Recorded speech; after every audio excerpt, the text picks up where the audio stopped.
Hey guys, this is me, and I've promised some people that I was going to do a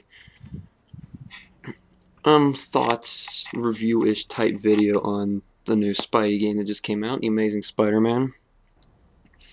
What you're going to be seeing in the background here is it's post-game footage. I beat the game yesterday, and I've been doing what I did on Spider-Man 2, and that was just basically screwing around through the city. So you're going to see me just swing around. I'm going to go through the hub menu thing first. Show off the costume, show off what's going on in there, and then I'm gonna do like a couple like events around the city. Now this is the loading screen, and the thing on the right there is like a Twitter thing where it shows people of New York talking about what's going on. See, that's my costume of choice. It's the big time costume. If you've read the Amazing Spider-Man comics, you'll know what I'm talking about. Even if you've played Marvel Capcom 3, you've seen that costume. If you don't know what it is, just look it up. Look up the big time suit for Spidey. So I'm entering his apartment right now, and this is basically like the sub menu type thing. Right there is the the mission select board where you can replay missions throughout the game. Unlike the previous free roam Spidey games, you can actually go back and replay story missions because they're not like they weren't Spider-Man 2 or Ultimate Spider-Man. We had to go to this part of the city and whatnot. They're actually like indoor level design type things. So there's your default costume with the belt, and I'll explain that one in a minute. Cross species, that's kind of what this game is about. I'm trying to find the one without the belt. See, here's the beltless one. This is the actual movie costume, and there's the one, that's the cross species. It's like part man spider. The new redesigned Scarlet Spider, the Spider-Man 3 symbiote costume. If you've ever played Shattered Dimensions, that's the Negative Zone suit. I have the Future Foundation costume, which for some reason I didn't select. And then there's the big time costume, and that's my favorite of the available suits now. So that's the one I'm going to be screwing around in.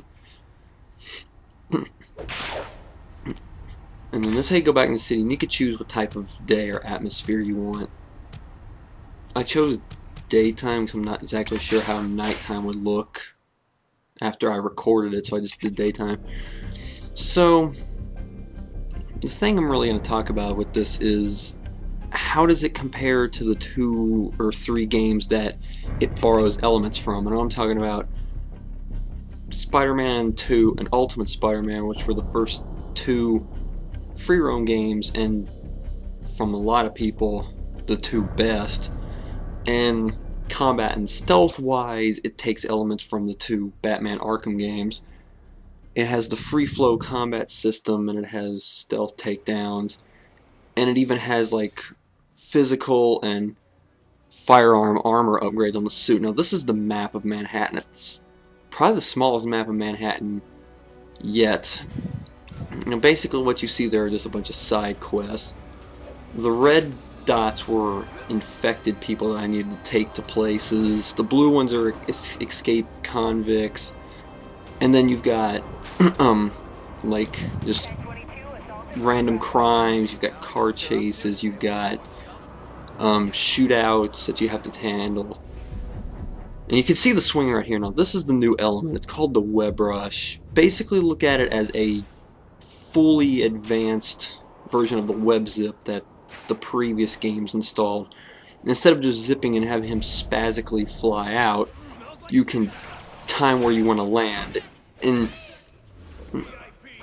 that moment there where I was in first person was basically he slowed down time to give you enough time to go where you want. Now here's the combat, and you can do this too. Pick up stuff and use them as weapons. He has to have the takedowns where he webs them to the ground, which is it's cool. I mean, it doesn't feel as smooth as the Arkham games did. It feels a bit stiff at times, like it doesn't flow as good, but you'll get used to it. I mean, if you've played the Arkham games, then you should know you've got the counter button is Y or whatever it is on the PS3. Attack button, counter button. Then you've got the B button, which is his web-based moves, and in certain situations can be your takedown or finisher. Now here's a civilian I gotta take. After a while you can start doing like different special moves. Like there's this one that I had, but I didn't know exactly how to implement it, where he does like a web throw where he grabs somebody and just starts spinning them around. It can knock out everybody that he's hitting and just throw the guy he was slinging around like halfway across the arena. And it can be done in mid-combo, which is pretty nice. The thing that I think really hurts this compared to the Arkham games is that Spidey has no gadgets, and what he can do with his webs in combat is pretty limited. You have just shooting web balls at somebody to tie them up, and then you've got the web throw. Then you can also web strike out of the web rush view, and then come down with a few special moves there, because he has this thing where he jumps off them before punches them and does like a instant stun attack, or that thing I did when I entered that fight, which was the web hurricane, which basically stunned everybody that he hit with. Yeah, it's a very limited moveset compared to what you could do with Batman, especially in Arkham City, where you could just screw with people, like Batclaw somebody or stun gun them or whatever. He's very limited in what he can do. But after a while, he'll start his punches and kicks will start to get blurs behind him, and then that's when he'll start doing real damage. But that only happens when you get to like 8, 12 hits in the combo, and then he'll start like almost one-shotting everybody. And that's when the combat really starts to get going, because he starts to speed up, and then it starts to feel more like what the Arkham games combat felt like in the beginning.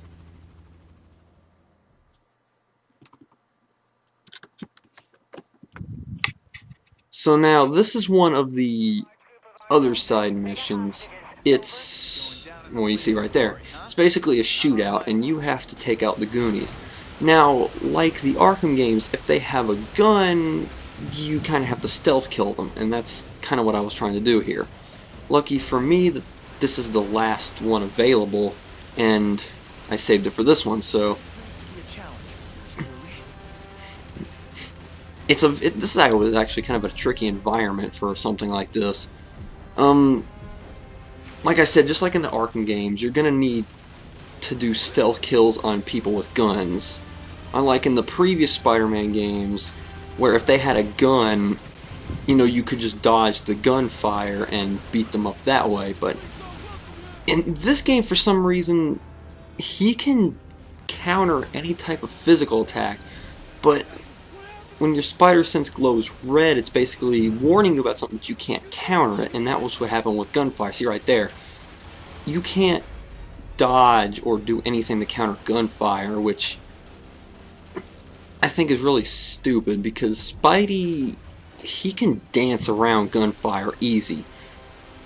Now when they turn purple like that, you can't see it, but there's like a big web outline underneath him.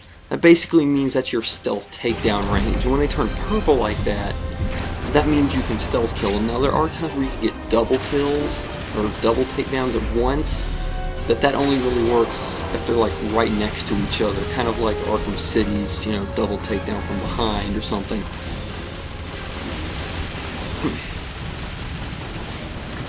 But what makes the stealth in this game so hard to do is that there's no like crouch feature like what Batman had, where he could crouch and walk silently across the ground. You basically just have to slow walk up to him, which can be annoying to do, because you can't like have him get down and just crawl. You have to like slowly walk up behind them, and that doesn't always work. Now, what I got there was a web wall takedown, where if you shoot them with web balls while they're next against the wall, it's supposed to tie them up to the wall, but there's no wall there. That was laughing when I did that. He's that only supposed to work when he's near a wall. It worked when he was... I don't know.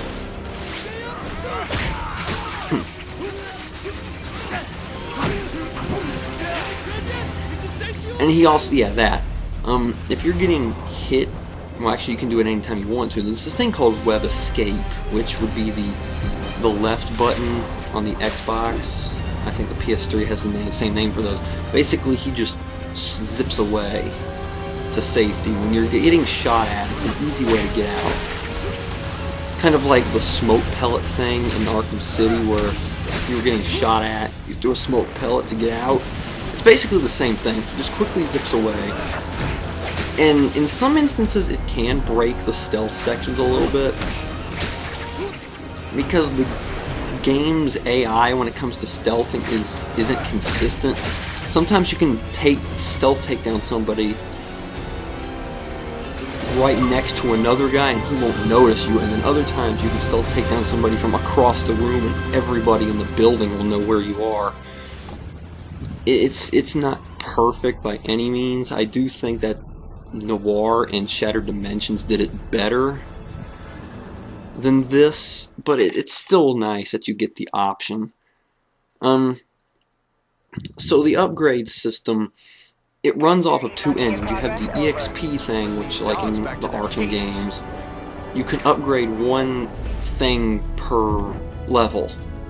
Now, I think I do the web hurricane here. Yeah, that stuns everybody in the general area.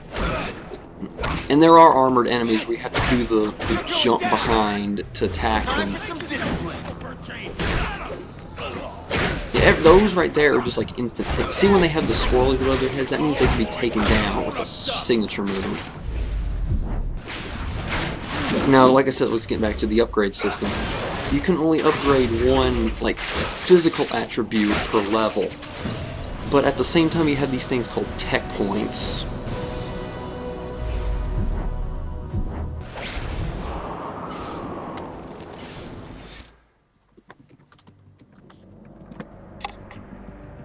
And the tech upgrades, sorry, I'm kind of talking to somebody while I'm doing this, are basically used to upgrade your suits, resistances, and web-based attacks, because he has web shooters in this universe. So it's basically what you can do with your webbing and what you can do with your suit, and those run off a different engine, like I said. And those are harder to come by because you can only really do those from doing story missions. So after you beat the game here, it's kind of irritating. So the swinging, I haven't really talked much about the swinging. I want to say it's the best swinging for free roam game that we've gotten so far, because if you haven't noticed yet, the camera is really close to Spidey, and that's to add an effect, and the effect does work. It's supposed to be add the effect that you are swinging around, and it really does give you that effect that you are up that high. I would say it's more fun than Spider-Man 2's, which is saying something, because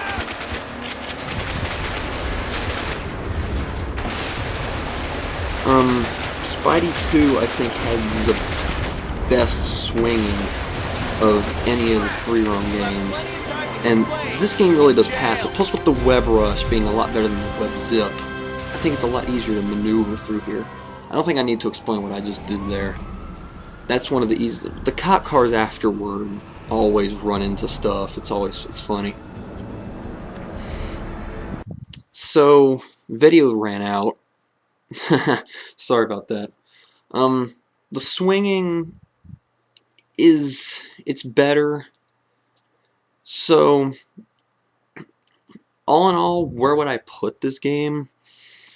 I would probably put it, well, when I first saw, like, the trailers and the gameplay stuff for this game, I thought it was going to beat Spider-Man 2 easy. After playing it, I don't want to say the same thing. I still want to say Spidey 2 is better, because the story missions can be a bit cheapish at times and really irritating and sometimes boring. But I think that's mostly because, dude, it's the same reasons the two Arkham games kind of start off slow. Is because you're really, really weak at the beginning and you have no upgrades. And the more upgrades you get, the easier things get for you. So I think you have to look at it that way.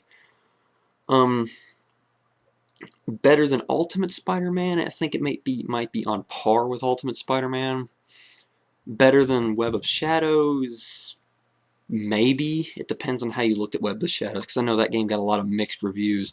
I personally liked Web of Shadows because the combat engine in that game was probably the best combat engine in any of the free roam Spidey games.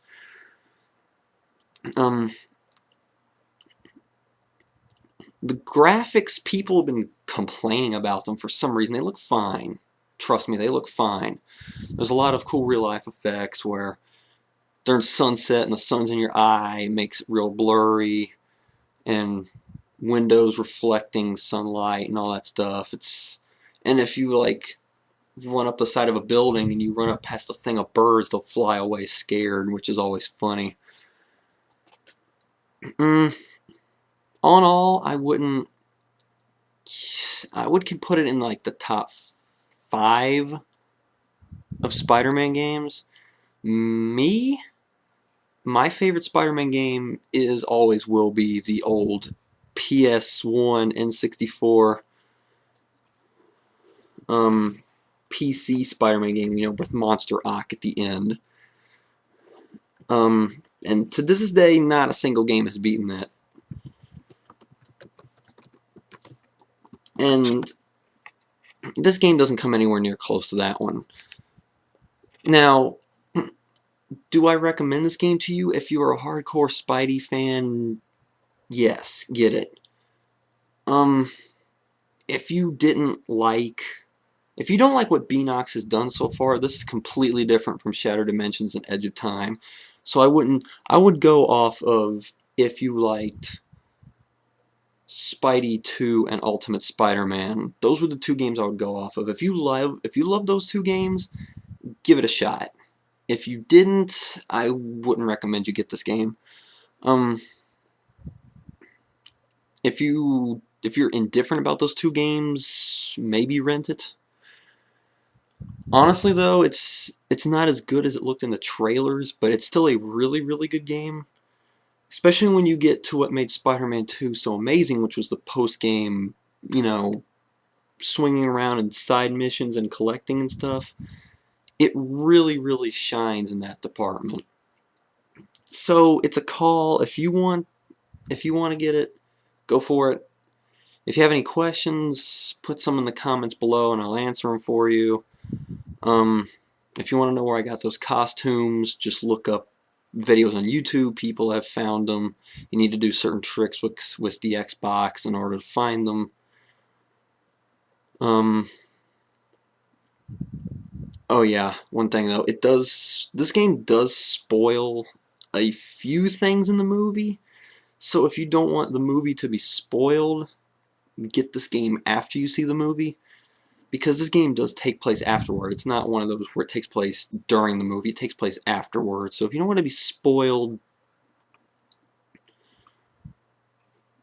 get the game afterward. But if you don't care about spoilers, go ahead and get it now. It's not bad. So yeah, that's all I really have to say about it. Sorry this took so long. Alright, I'm out, guys.